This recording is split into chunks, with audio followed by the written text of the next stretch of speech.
ऋषिकेशाय नमः। श्रीवेद पुरुषाय नमः।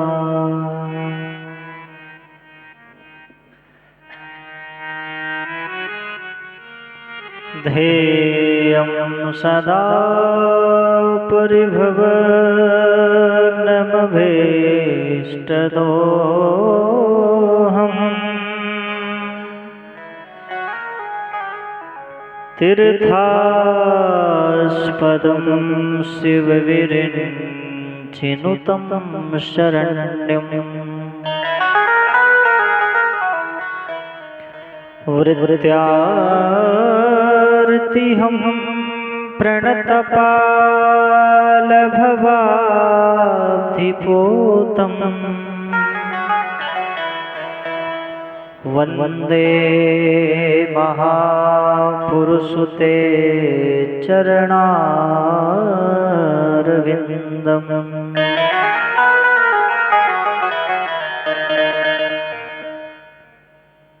वंशी विभूषितकरान्नवनीर्दाभा पीताम्बरः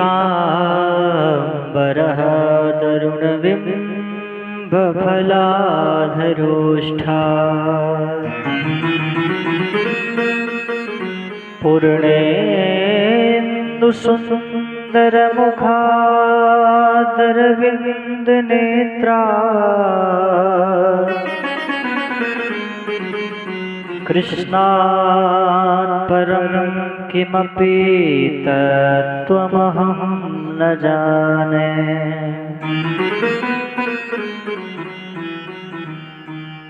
सानन्दमानन्दवने वसन्तम् आनन्दकन्दं हृतपापवृन्दम्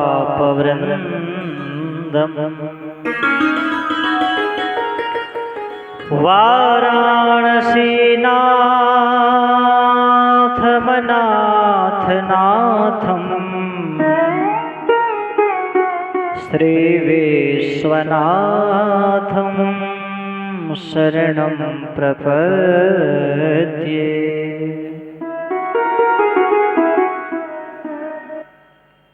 देवी त्वं भक्तसुलभे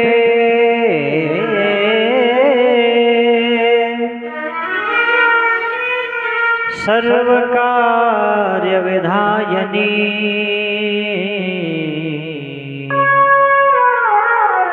कलौहिकारसिद्ध्यर्थम् उपायं ब्रूहि यत्नता।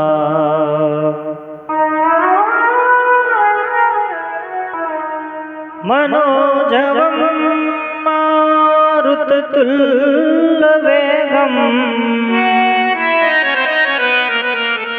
जितेन्द्रियं बुद्धिमतां वरिष्ठम् वातात्मजं वानरयूथमोख्यम् श्रीरामदूतं शरणं प्रपद्ये। व्यासाय विष्णुरूपाय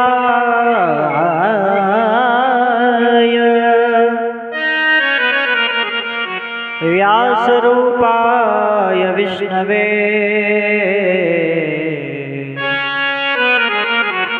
नमो ब्रह्मनिधये वासिष्ठाय नमो नमः।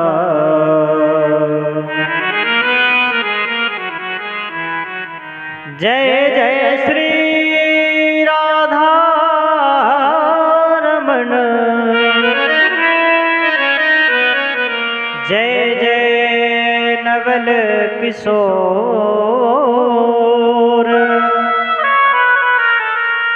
जय गोपी चित चोर प्रभु, जय जय माखन चोर। मातु पिता के चरण कमल को बारंबार मनाए, गुन गाए सिया राम के, श्री हनुमत हो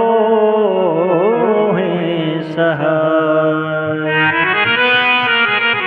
बोलो वृंदावन बिहारी लाल की जय, बोलो मृत्युंजय महादेव की जय, बोलो आदिशक्ति जगत जननी जगदम्बा पूज्य रिवाइन महारानी की जय। जय जय श्री राधे।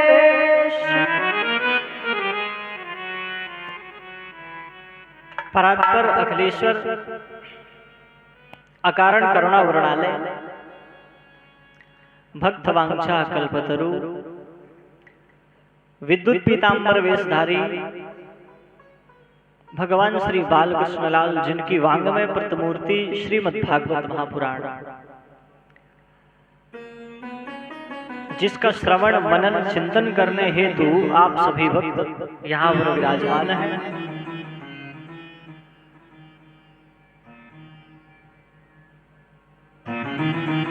देवी स्वरूपा हमारी माताएं बहनें और देवता स्वरूप हमारे पुरुष वर्ग भाई, आपके इस ग्राम कमलपुर में श्री मेवालाल जी यादव जी के यहाँ ये विशाल दिव्य महाआयोजन संपन्न हो रहा है। बढ़िया दिव्य संतों की मंडली यहाँ पर विराजमान है। आइए आज कथा के चतुर्थ दिवस में प्रवेश करते हैं। प्रवेश करने के पूर्व मेरे साथ 2 मिनट भगवान नाम संकीर्तन करें, ताकि आपका मन जो है एकाग्र हो जाए, क्योंकि भगवान के नाम में ही वह शक्ति है जिससे हमारा चित्त शुद्ध हो जाएगा और हमारा मन भगवान की कथा में लग जाएगा। बोलो वृंदावन बिहारी लाल की जय। जय जय राधा रमण हरि बोल, जय जय राधा रमण हरि बोल, जय जय राधा रमण हरि बोल।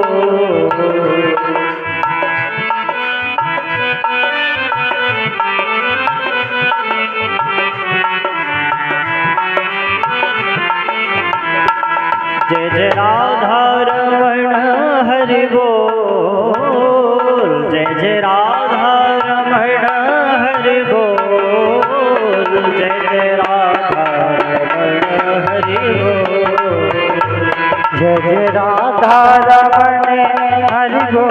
सब गाओ बड़े भाव से। जय जय राधा रमण हरि बोल।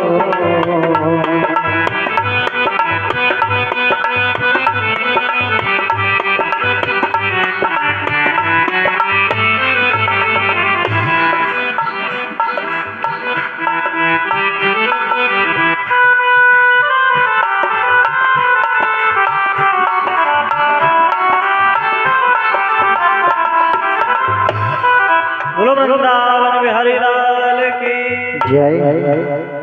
एकदा तु महानद्या कृताभिषेकेने वचा। एक समय की बात है, परीक्षित कहते हैं राजा ऋषभदेव जी के जो दीर्घ पुत्र हैं उनका नाम है भरत जी। बड़ा सुंदर पावन भरत जी का चरित्र आता है। ऋषभदेव जी जब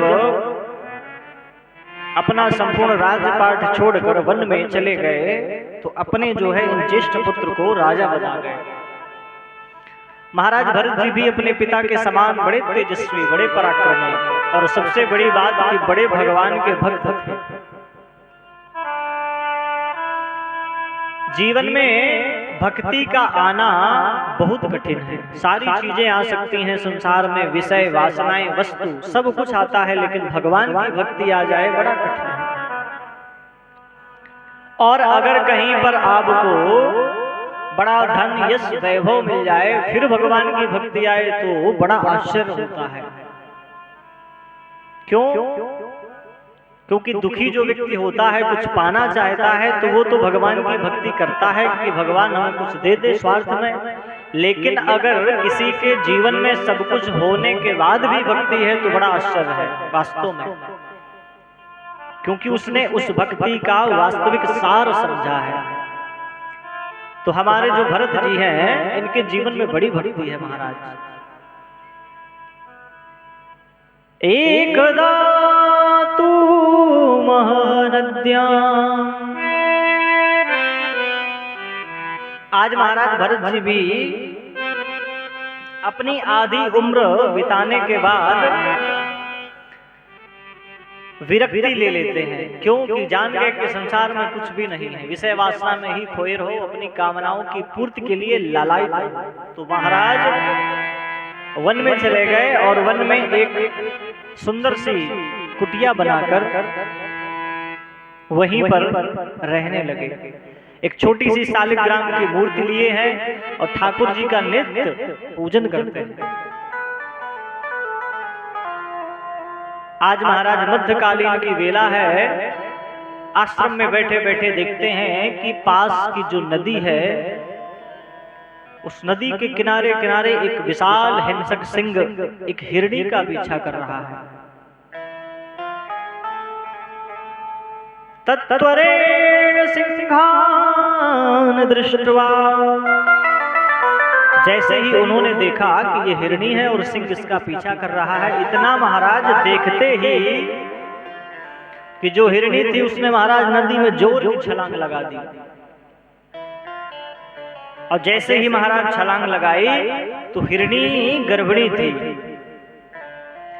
उस गर्भिणी हिरणी का प्रसव हो जाता है और प्रसव जैसे हुआ तो नदी के बीच में ही छलांग लगाने पर प्रसव हुआ और महाराज एक छोटा सा बच्चा नवजात उसी नदी में गिर गया। और महाराज नदी को वो हिरणी पार कर जाती है। शेर की भी महाराज छलांग बड़ी लंबी होती है, शेर अंत में हिरणी को पकड़कर खा जाता है। यहाँ भरत जी ने सोचा कि छोटा सा नवजात शिशु है, अगर इसके प्राणों की मैंने रक्षा नहीं की तो मेरे जीवन में पूजा पाठ यम नियम करने का कोई भी मतलब नहीं। दया धर्म का मूल है। आपके जीवन में अगर दया नहीं है महाराज तो आपका पूजा पाठ जब तक नियम करने से क्या मतलब।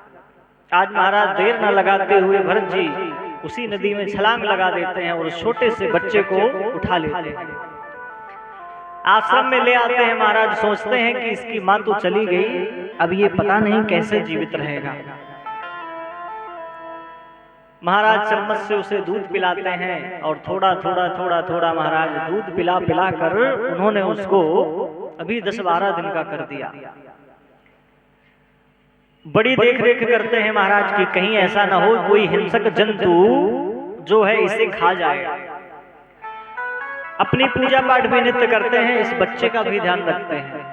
धीरे धीरे बच्चा और बड़ा होने लगा।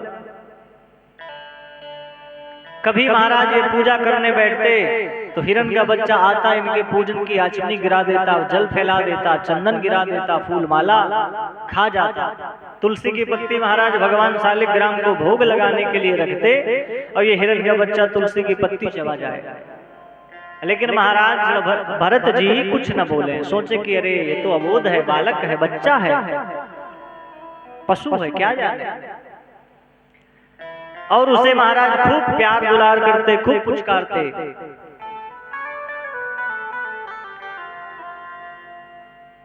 भ्रातक जीवन मात्र पितस्य कुत्र वा। जैसे कोई छोटे अबोध बालक को उसके माता पिता का प्रेम मिलता है, भाई बहनों का प्रेम मिलता है, जड़ भरत जी उसको ऐसा प्रेम करने लगे। अब महाराज धीरे धीरे वो बच्चा और बड़ा हो गया। आज महाराज संध्याकालीन वेला है, इन्होंने बच्चे के लिए अपना दूध और थोड़ी हरी हरी दूर्वा की घास एकत्र करी और उस हिरण के बच्चे ने देखा कि आश्रम के बाहर बड़े बड़े हिरण भागे चले जा रहे हैं। अब हिरण का बच्चा अपने आप को देखता, उन हिरणों को देखता।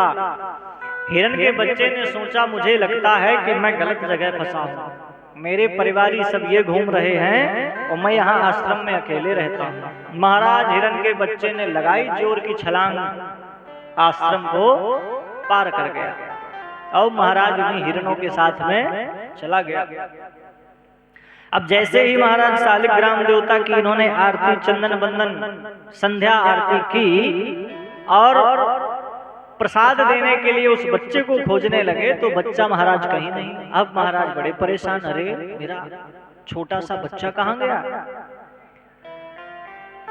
हे विधाता, मेरे उस छोटे से नन्हे बच्चे की रक्षा करना। पता नहीं इस जंगल में कितने बड़े बड़े हिंसक जीव जंतु हैं, उसे मार के खा न जाए, उसकी रक्षा करना, रक्षा करना। महाराज रात्रि में ही ढूंढने निकल पड़े, लेकिन वो हिरण का बच्चा महाराज कहीं नहीं मिला। वापस आ गए, बड़ा उनको पश्चाताप हुआ कि जिस बच्चे के लिए मैंने अपनी पूजा पाठ तक को विराम दे दिया, मन से मैंने भगवान की भक्ति भी न करी, वो बच्चा आज कहीं चला गया। इससे बढ़िया तो मैं अपने पूजा में विघ्न ही न डालता। आज बच्चा भी नहीं है, हमारी पूजा भी इतने पीछे छूट चुकी है। मन में महाराज यही सोचते रहते, यही पश्चाताप रहता और अंतोगत्वा आज महाराज इनके जीवन का अंतिम क्षण आ गया। अब उसी हिरण के बच्चे का महाराज मन में ध्यान है, तो अंते सा मति या गति। अंत में महाराज आप जिसका चित्रण सोचेंगे, जिसके बारे में सोचेंगे, अंत में महाराज वही गति प्राप्त होती है। इसीलिए मृतक व्यक्ति के पास में बैठे लोग उसको राम राम बुलवाते हैं कि इसको सीधे भगवान राम का धाम मिल जाए, लेकिन इस जीव के मुख से अंत समय में राम नहीं निकलता है, क्योंकि संसार की मोह माया वासना मरते दम तक भरी रहती है। बाबा मानस में लिखते हैं, जन्म जन्म मुनि जतन कराही, जन्म जन्म मुनि जतन कराही, अंतरा कहिया बतनाही, जन्म जन्म मुनि जतन कराही।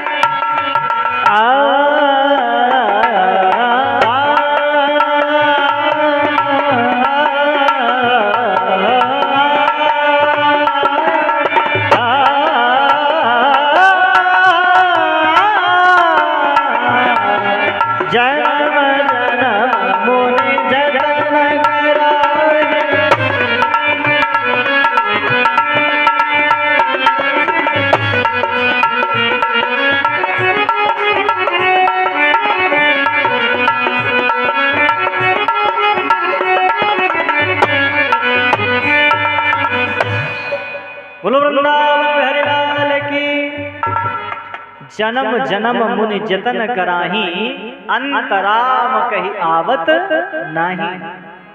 महाराज बड़े प्रयास किए जाते हैं कि जिंदगी भर आप भगवान का नाम लें, क्यों? ताकि अंत समय में भी आपके अनुभव में बना रहे, तो आप भगवान का नाम ले पाए। आज महाराज उन्होंने भगवान का नाम अंतिम समय में नहीं लिया, उस हिरण का चिंतन करते रहे।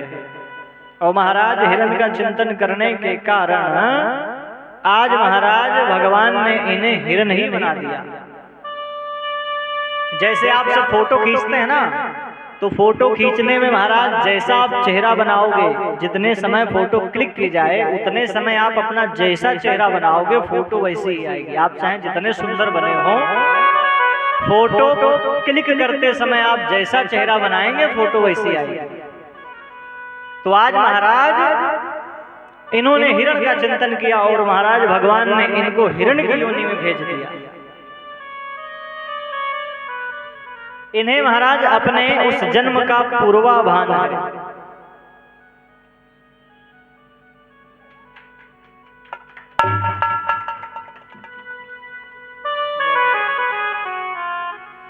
पूर्व जन्म का भान है इनको महाराज, क्या कि मैं पूर्व जन्म में राजा था और मैंने वैराग्य लिया, वैराग्य के बाद मैं मोह में फंस गया और हिरण के मोह में फंसने के कारण मुझे आज हिरण की योनि प्राप्त हुई है। तो महाराज इस जन्म में क्या किया, ये हिरण है लेकिन फिर भी महाराज अकेले जंगल में रहते हैं।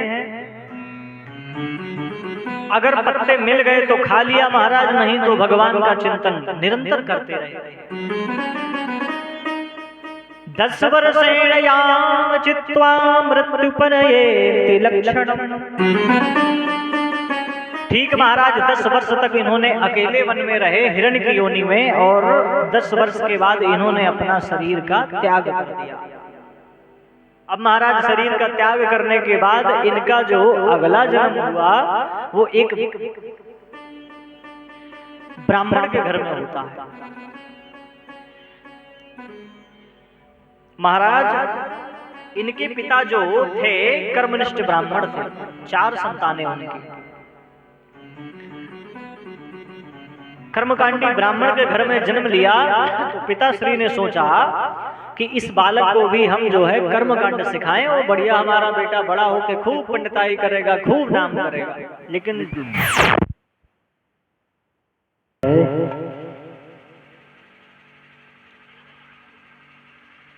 आज महाराज इनका जो जन्म होता है, अंगिरा गोत्र के ब्राह्मण के घर में इनका जन्म हो जाता है।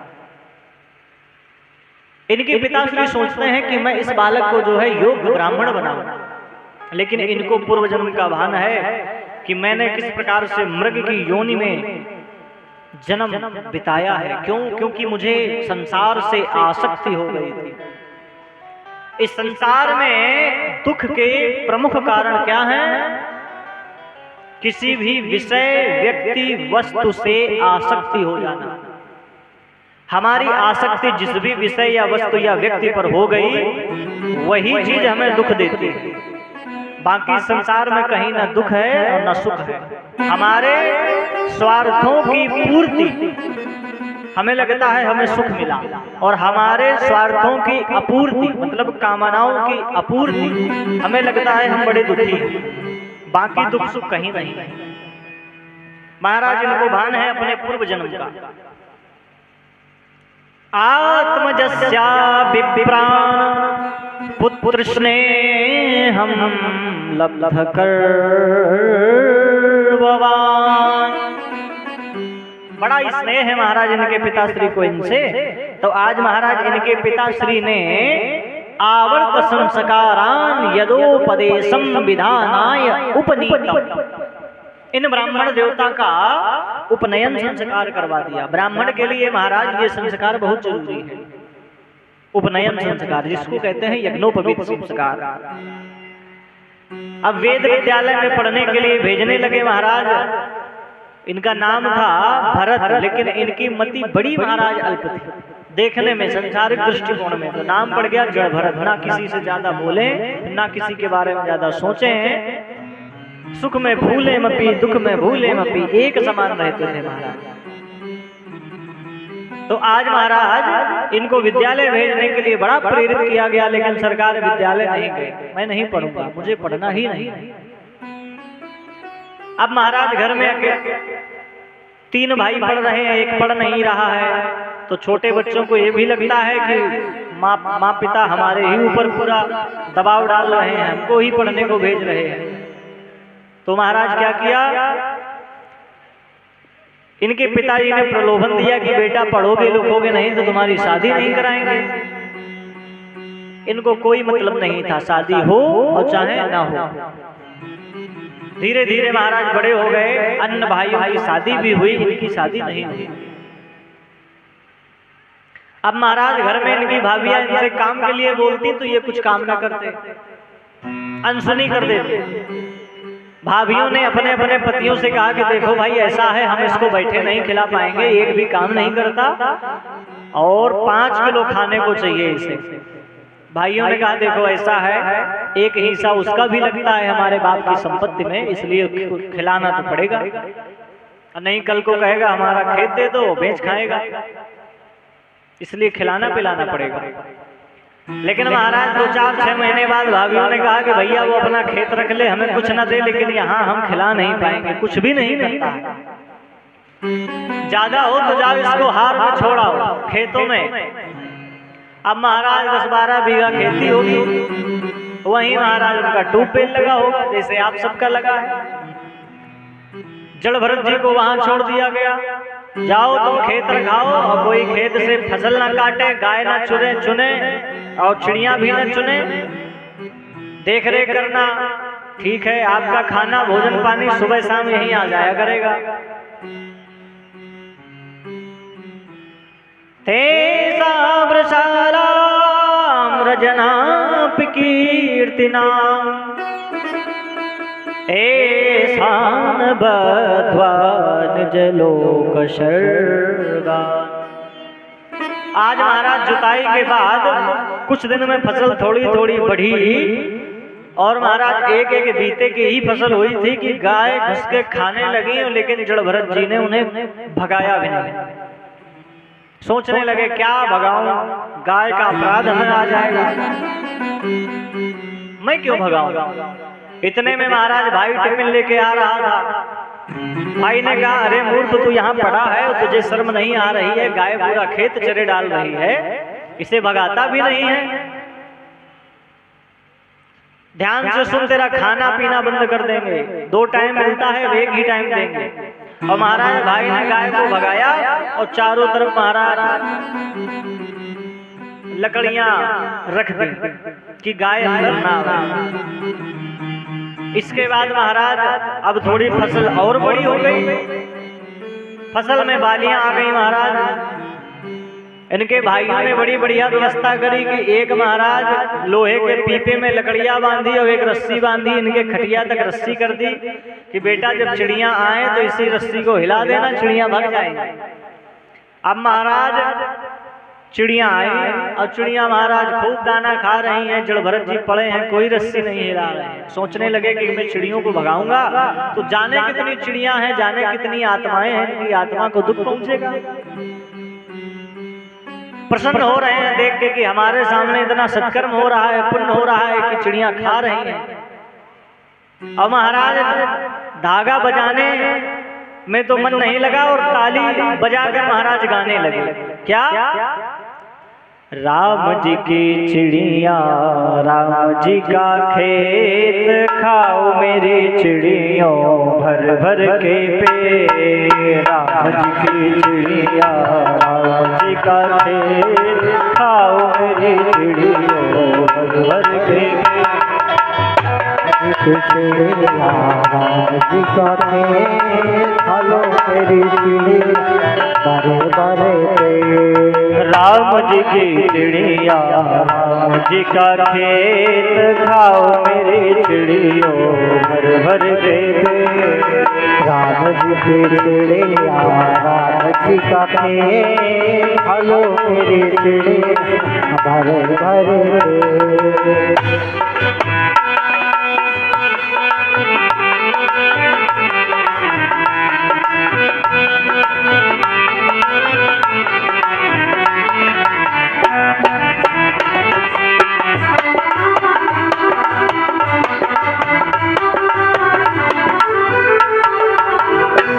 आज महाराज ऐसे ताली बजा बजा के चिड़ियों को दाना खिला रहे थे। संपत्ति सब रघुपति के आई। इस संसार में महाराज जो कुछ भी है सब भगवान का है। जब सब भगवान का है तो हम मूर्ख प्राणी मान लेते हैं कि ये हमारा है। और जब हम किसी व्यक्ति वस्तु विषय को अपना मान लेते हैं और उस व्यक्ति वस्तु विषय को अगर कष्ट पहुंचे तो भी हमें भी कष्ट पहुंचता है। अब महाराज इतने में इनके भाई साहब आ रहे थे लिए चबेना, और जैसे ही देखा कि भाई जो है मूर्ख बना पड़ा है और चिड़ियां सब दाना चुने डाल रही हैं, पूरी बाजरा की बाली खत्म कर डाली, महाराज खेत के किनारे जो डंडे गाड़े जाते हैं ना तार बांधने के लिए, वही डंडा उठाया महाराज 4-5 सोते चले गए। मूर्ख कहीं का, तुझे ये नहीं दिख रहा है कि चिड़ियां सारी खेत को खाए जा रही हैं और जो है तू लेटा है ताली बजा रहा है? जा यहाँ से निकल जा, आवाज से तेरा दाना पानी बंद, जा यहाँ से भग जा। जैसे ही महाराज इतना कहा, जड़भरत जी ने सोचा हम जो चाहते थे वही हो गया। अभी तक तो बंधन था हमें, हम बंधन में थे कि हमें खेत में रहना है, अब जो है हम स्वतंत्र हो गए। हम तो यही चाहते थे। भगवान का भक्त हमेशा यही चाहता है कि उसे विरक्ति मिले। बंधन कभी भक्त नहीं स्वीकार करता है। बंधन अगर वो स्वीकार करता भी है जीवन में तो केवल भगवान की भक्ति का बंधन स्वीकार करता है। बंधनात् प्रमुच्यते भक्तानां परमागति। अगर कोई परमागति को पाना चाहता है तो संसार के बंधनों से मुक्त होना पड़ेगा।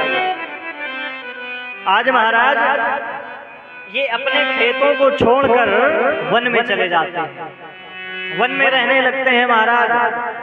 कुछ वन के फल होते हैं, कंदमूल फल, कैथा बेर, खाने को मिला खा लिया, नहीं महाराज वहीं भजन कर रहे हैं।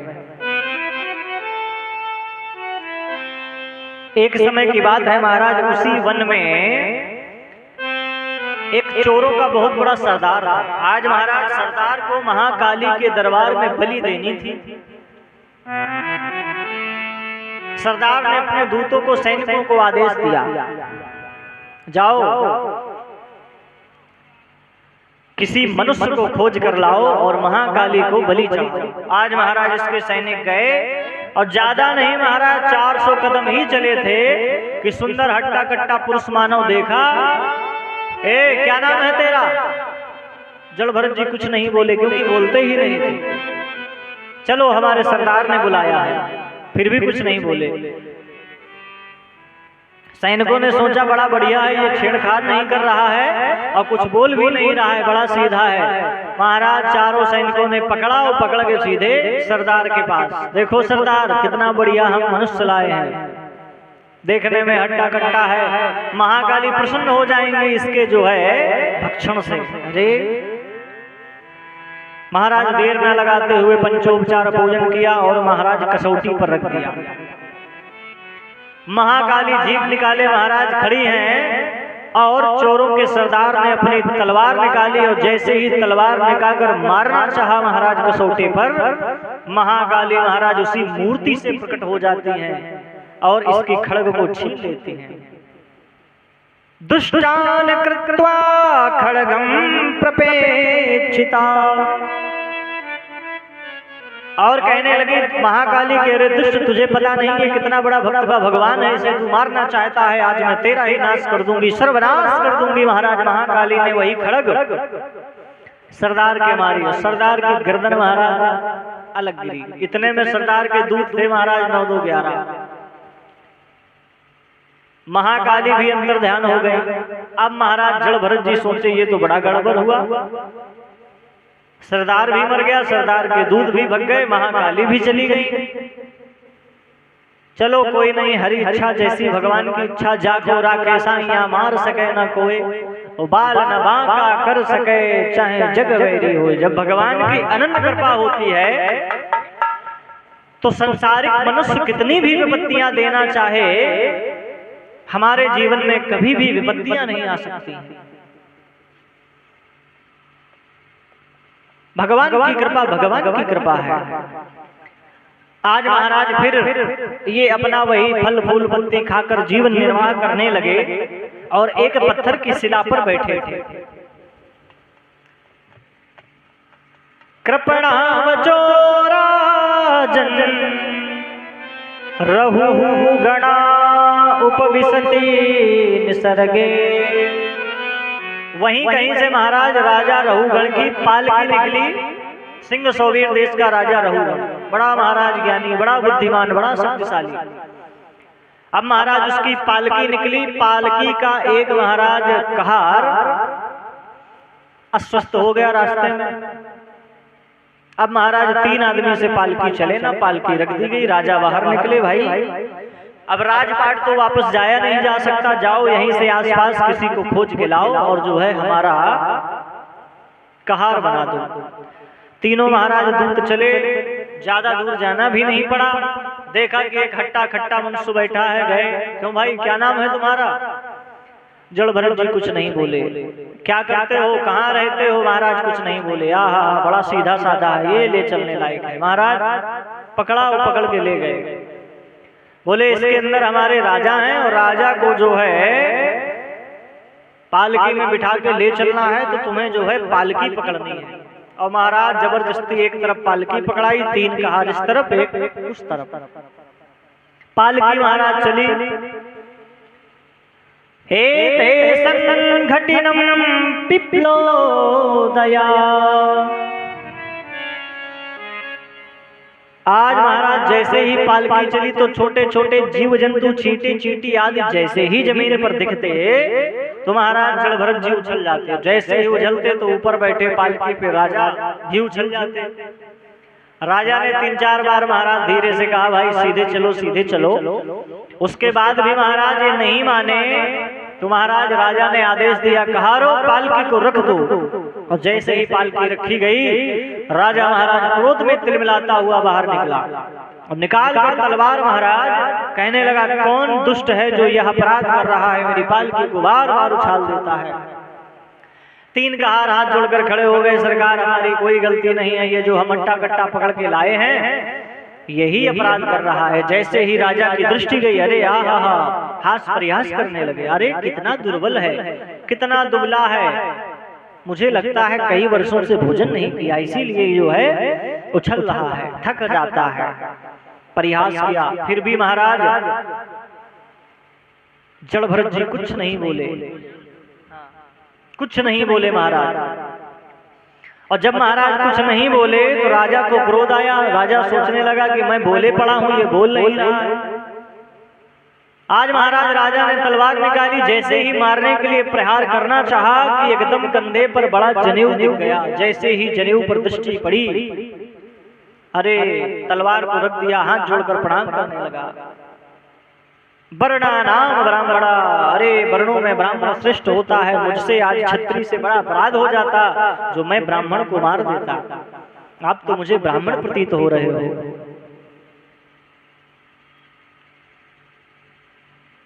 मैं इंद्र के वज्र से भी नहीं डरता, शंकर भगवान के त्रिशूल से भी मुझे नहीं डरता, डर लगता, लेकिन महाराज विप्रकोप से मुझे बड़ा डर लगता है। रहा न को कुल रो निहारा, महाराज ब्राह्मण का कोप जिस पर हो जाए तो कुल में कोई रोने वाला भी नहीं रह जाता है। मूलम समूलम दहती, संपूर्ण महाराज जड़ तक का नाश हो जाता है। इसलिए हे ब्राह्मण देवता हमें क्षमा करो, क्षमा करो, क्षमा करो। जैसे ही महाराज क्षमा मांगी तो अब जो है महाराज जड़भरत जी कुछ बोले, ना हम विसंग के सुररार वज्रान, तुम कहते हो कि मुझे जो है इंद्र के वज्र से डर नहीं है और ब्राह्मणों के कोप से इतना डरते हो, तुम्हें आत्मा का भान नहीं है। इन राजा होकर भी इतने बड़े इन छोटे छोटे सैनिकों के कंधों पर बैठकर जा रहे हो। अरे भगवान ने तुम्हें पैर दिए हैं, चलकर तुम्हें जाना चाहिए। कंधों पर तो व्यक्ति जब जाता है जब शमशान जाना हो। राजा आज महाराज राजा रहुगण का और जड़भरत जी का बड़ा विशाल संवाद होता है। रहुगण जड़भरत जी से कहता है कि सरकार ये बताओ कि आप कहते हो कि ये इतना बड़ा भगवान ने शरीर दिया है, इसमें आत्मा है, मन है, 10 इंद्रियां हैं, तो ये बताओ कि जब हमारे शरीर में चोट लगती है तो क्या हमारी आत्मा को कष्ट होता है?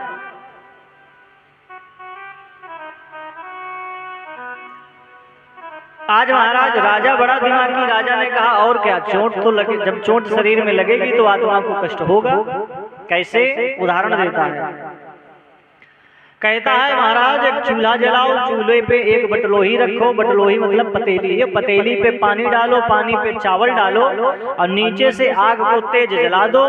तो पहले महाराज आग जो है उस पतीली को गर्म करेगी, और जब पतीली गर्म होगी तो पतीली पानी को गर्म करेगी, और जब पानी गर्म होगा तो पानी जो है चावल को पका देगा। इसी प्रकार हमारा शरीर है, जब हमारे कोई चोट लगती है तो हमारी त्वचा रूपी इंद्री के द्वारा हमारे मन को पता चलता है।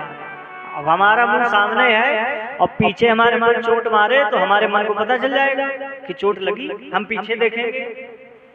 तो बोला महाराज हमारे शरीर पर चोट लगे तो हमारे मन की इंद्री को पता चल जाता है, और मन की इंद्री को जैसे पता चला तो हम रोते हैं, हमारी आत्मा को बड़ा कष्ट है, बड़ी तगड़ी चोट लग गई।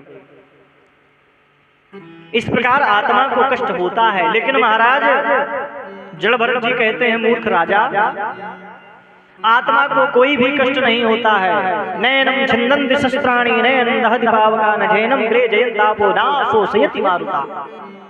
ना आत्मा को कोई मार सकता है, ना जला सकता है महाराज, ना उड़ा सकता है, ना इसको कोई कष्ट दे सकता है। क्यों?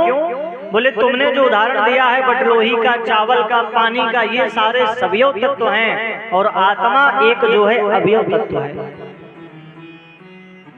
बातें तो तुम राजा बड़ी ज्ञान की करते हो, लेकिन ज्ञानी हो नहीं। इंद्रियों के विषय में महाराज चर्चा होती है। कहते हैं राजा 5 प्रकार के इस संसार में विषय है। क्या क्या महाराज? बोले रस, रूप, गंध, स्पर्श और शब्द। इन्हीं 5 प्रकार के विषयों में मानव जो है खोया है और दुख भोगता है। कैसे? बोले सबसे पहला जो है विषय है रस। कैसा रस?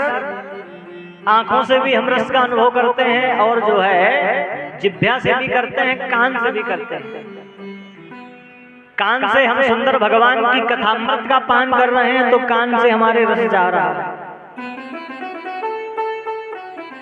और मुंह से जो है हमको सुंदर ब्रेड पकौड़ा मिल जाए, समोसा मिल जाए, चटनी मिल जाए, चूरन मिल जाए, गुजिया मिल जाए, समोसा मिल जाए, केवल हमारी जिह्वा जो है सुंदर सुंदर रसपान करना चाहती है। कोई भी महाराज नीम की पत्ती और करेले का जूस नहीं पीना चाहता। नेत्रों से कैसा रस लेते हैं? अरे हमने देखा वो बड़ी सुंदर, वो बड़ा सुंदर। ये नेत्र से महाराज रस का रसास्वाद कर रहे हैं। दूसरा महाराज रूप, इसकी वासना बड़ी विशाल है महाराज।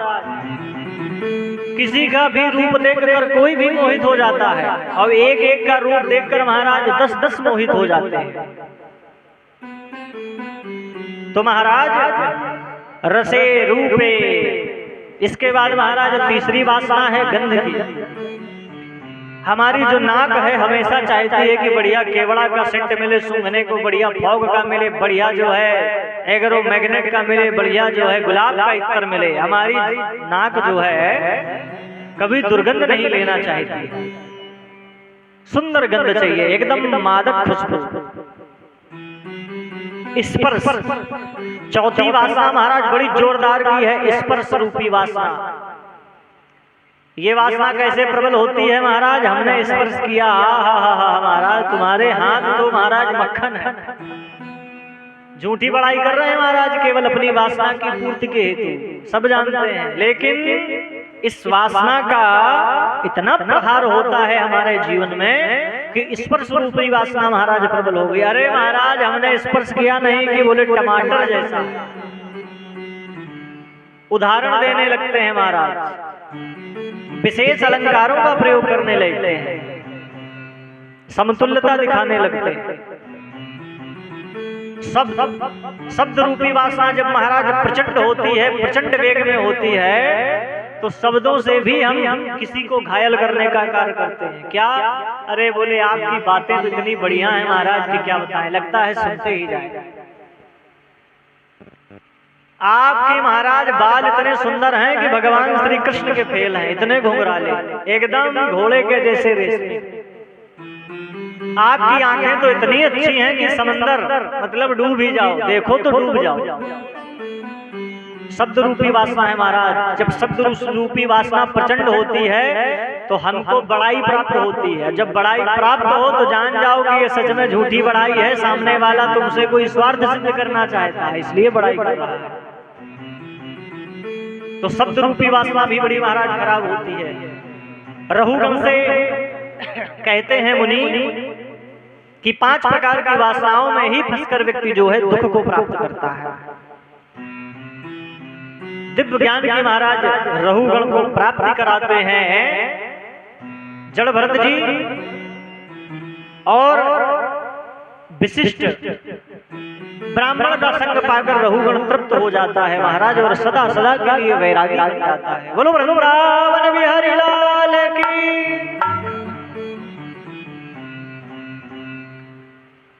इसके बाद महाराज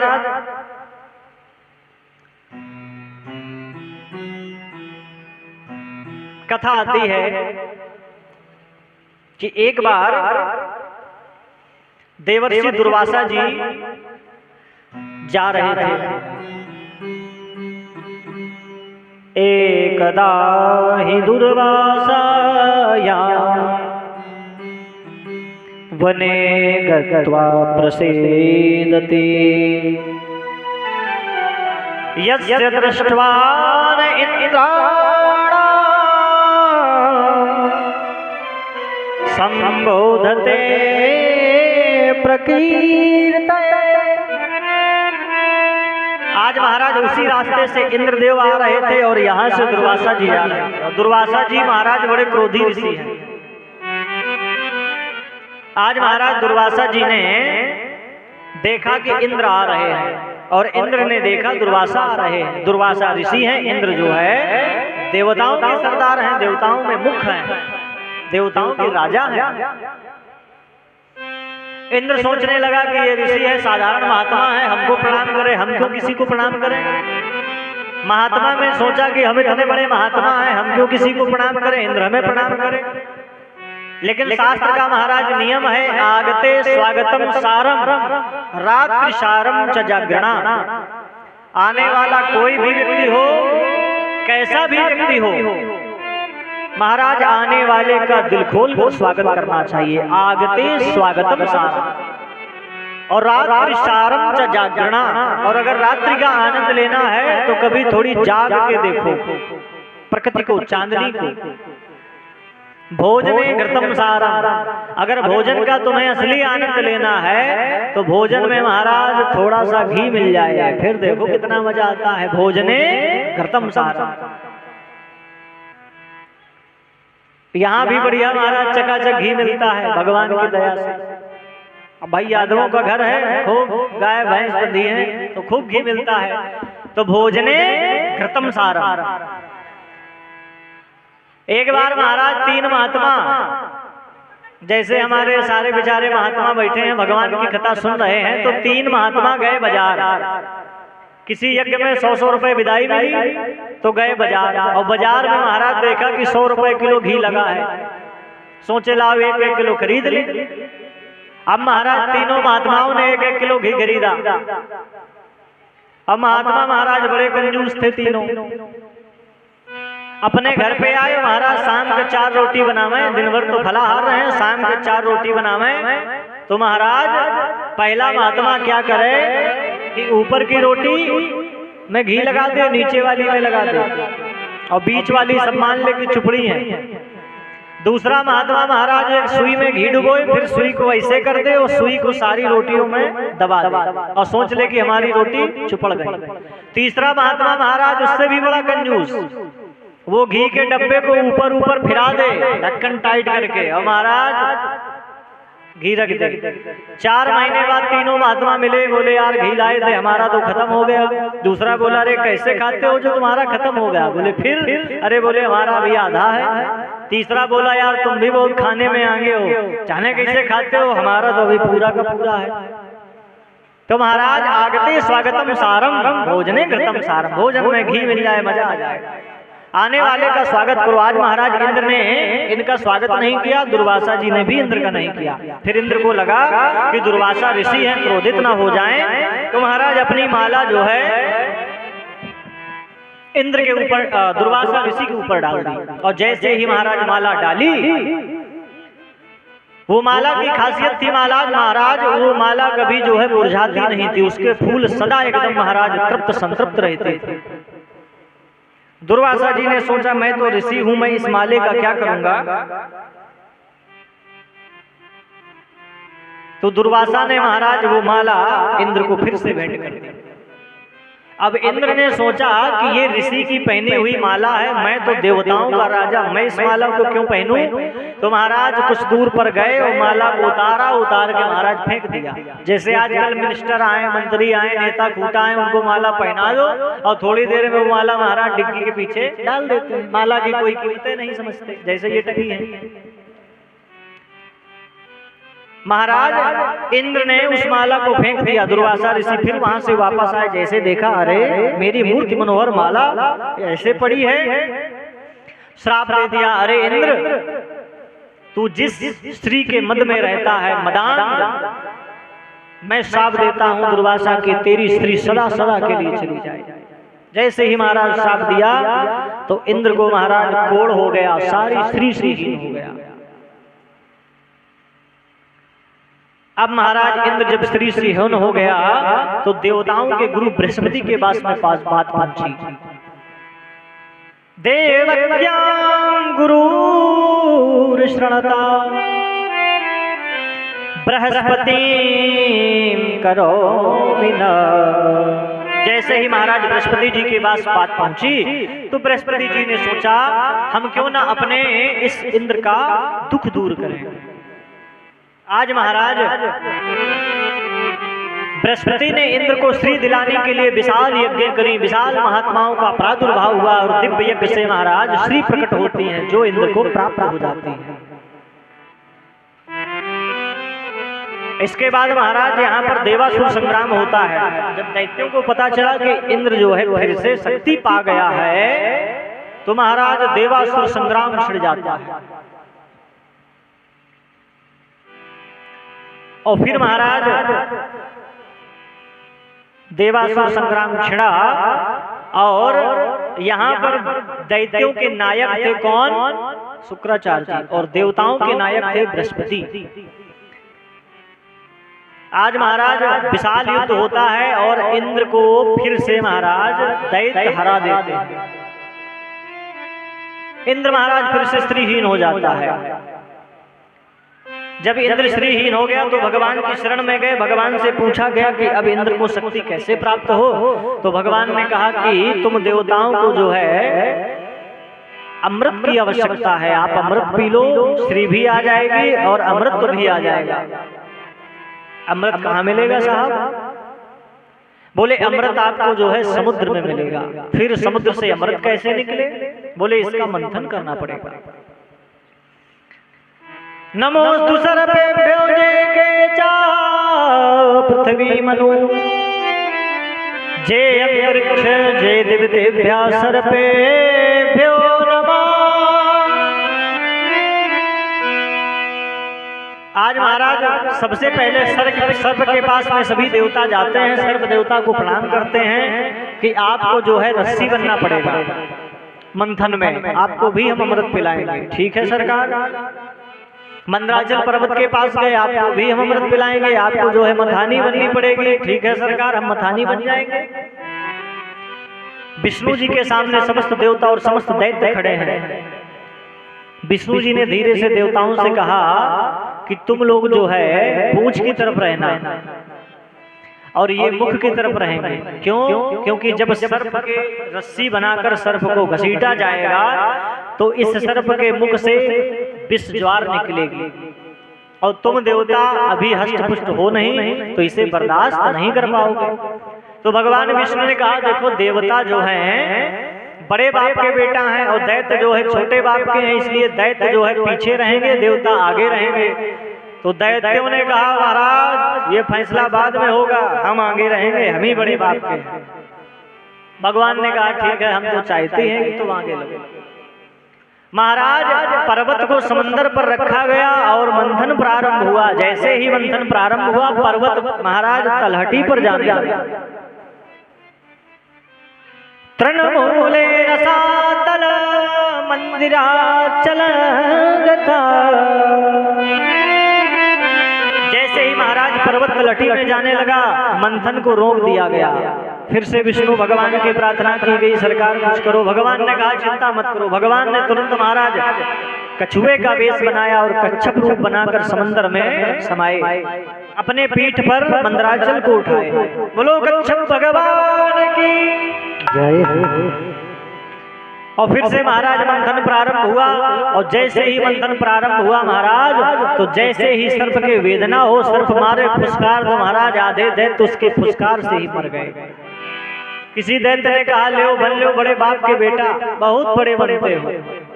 महाराज बड़े बनो जहाँ आवश्यकता हो, नहीं बड़ा बनने में, बड़प्पन दिखाने में महाराज बहुत घाटा होता है। हमने देखा है कई लोग अपना बड़प्पन दिखाने के लिए बारात में इतना रुपया लुटाते हैं कि आदमी समझे बड़ा कमाता है, ये बहुत पैसे वाला। और जब सवेरे नशा उतरता है, यार पुड़िया खत्म हो गई, यार पैसों नहीं आया, यार कोनो पुड़िया खवा दे। तो महाराज बड़प्पन दिखाने में भी तमाम बार घाटा लोग खा जाते हैं। यहाँ महाराज कई दैत्य तो मर गए। अब महाराज इतने में ही विशाल अग्नि प्रकट होती है, ज्वर की अग्नि। और देखते ही देखते महाराज उसी पर्वत से सबसे पहले महाराज विष निकलता है। और जैसे ही महाराज विष निकला, तो देवता बोले भाई विष तो हम नहीं पिएंगे। दैत्य बोले हम भी नहीं पिएंगे। फिर किसी ना किसी को तो लेना पड़ेगा, क्योंकि जब तक पहला प्रोडक्ट नहीं लोगे तो मशीन दूसरा प्रोडक्ट नहीं निकालेगी। फिर बोले कौन पिएगा, तो शंकर जी से मनाया गया कि भगवान तुम ही पी सकते हो। अब शंकर जी ने सोचा मेरे हृदय में राम बैठे हैं, मैं विष पीऊंगा तो राम को कष्ट होगा। पत्नी से पूछा देवी क्या कहती हो। देवी कहने लगी देखो पति देव, अगर विष के पीने से संसार का भला होता है तो तुम विष का पान कर लो।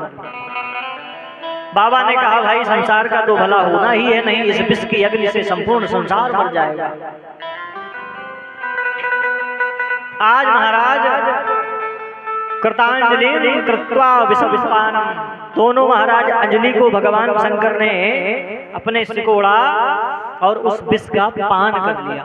और जैसे ही पान किया तो भगवान का एक नाम पड़ गया नीलकंठ महादेव। बोलो नीलकंठ महादेव की जय। क्यों?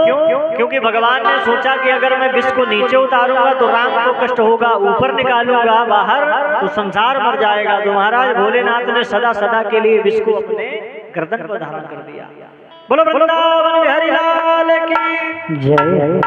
और तभी से महाराज विष को ठंडा करने के लिए शंकर जी पे जल चढ़ाने की प्रथा आई, क्योंकि विष की गर्मी तो जल चढ़ाए तो कुछ ठंडा रहे माथा, इसलिए जल चढ़ाया जाता है। अब आगे की कथा आप पूज्य